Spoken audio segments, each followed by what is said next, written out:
ध्यान से देखना, बड़ा इंटरेस्टिंग केस है, टीएस ग्रेवाल में एग्जिस्ट नहीं करता बट एमवीएन में कभी कभी ऐसा आ जाता है। ध्यान से देखना, बड़ा मजेदार डिफरेंट सा कॉन्सेप्ट है।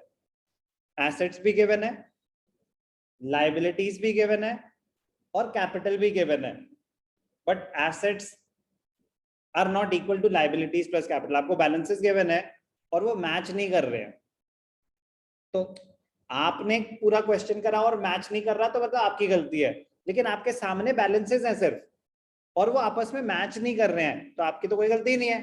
तो इसका मतलब ट्रिक क्वेश्चन आ गया, डिफरेंट। अभी जो हमने करा वो नॉर्मल सिनेरियो में वैसा ही क्वेश्चन आएगा, बट ये एक्सट्रीम सिनेरियो। क्या? एसेट्स भी गिवन है, लाइबिलिटीज भी गिवन है, कैपिटल भी गिवन है, but assets are not equal to liabilities plus capital. तो क्या होगा? ध्यान से देखना, इसमें सब case one, when the total net assets minus liabilities should be equal to capital in normal scenario, they are greater।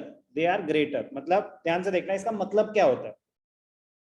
आपके पास एसेट्स हैं, चलो 527, आपके पास एसेट्स कितने हैं? 8 लाख। आपकी लाइबिलिटीज कितनी है? 3 लाख। तो आपके नेट एसेट्स कितने हो गए? 5 लाख।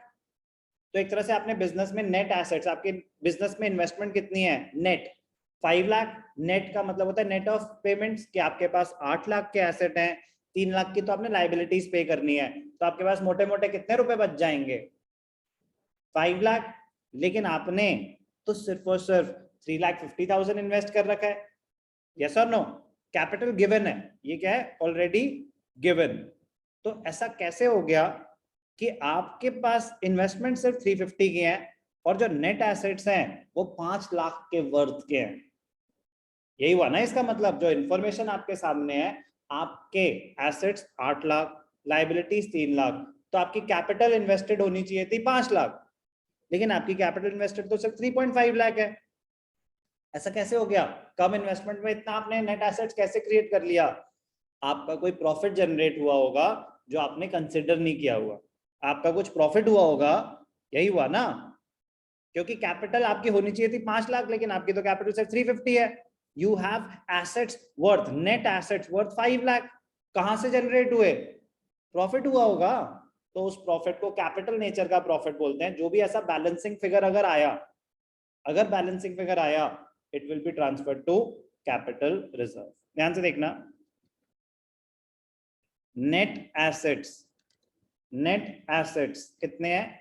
आपके एसेट्स हैं 8 lakh minus 3 lakh, net assets हैं आपके 5 लाख, और कैपिटल क्या है आपकी? गिवन है 350। कैपिटल कितनी है? 3,50,000। आपके पास ज्यादा सामान है और आपने इन्वेस्टमेंट कर रखी है कम, तो कहां से आया ज्यादा सामान? आपका कुछ प्रॉफिट जनरेट हुआ होगा। In this case, the balancing figure will be will result in a profit of capital nature। ये बहुत इंपॉर्टेंट पॉइंट है, profit of capital nature, and will be transferred to, एक नया अकाउंट क्रिएट होगा, account का नाम क्या है? Capital reserve. आपके पास कहां से आए एसेट्स?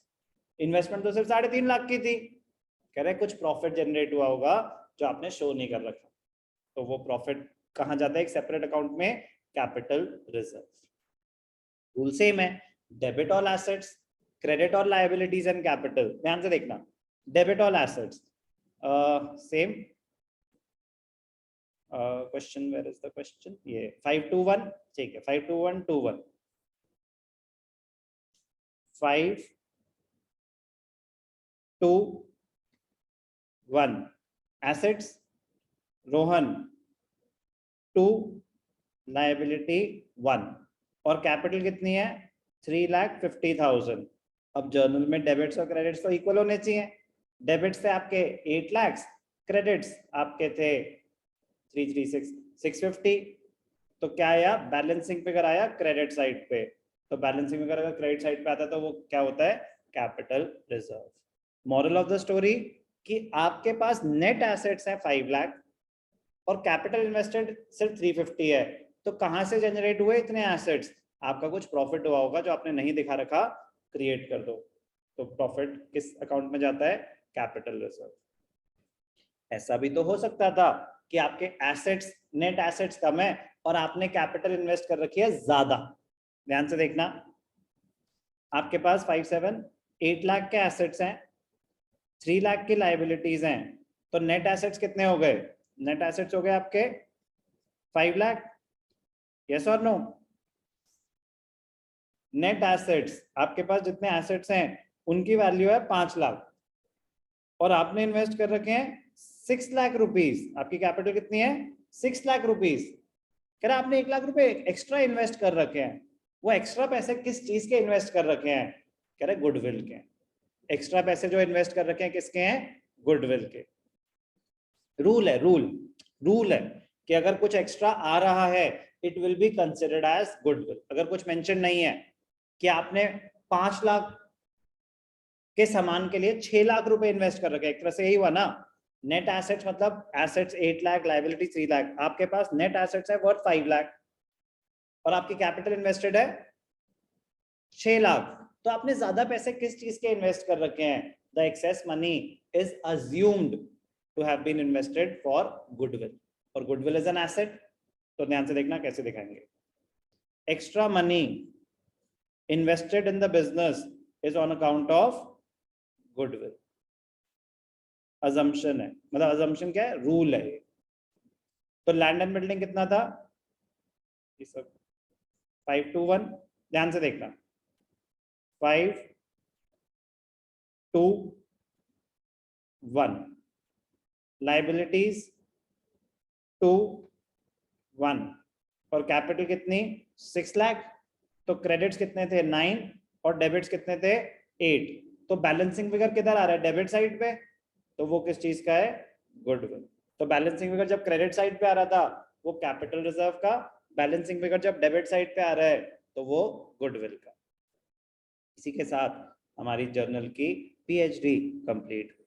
डिग्री आपके घर पहुंचा दी जाएगी, बट आपको उसके लिए एक टेस्ट देना पड़ेगा।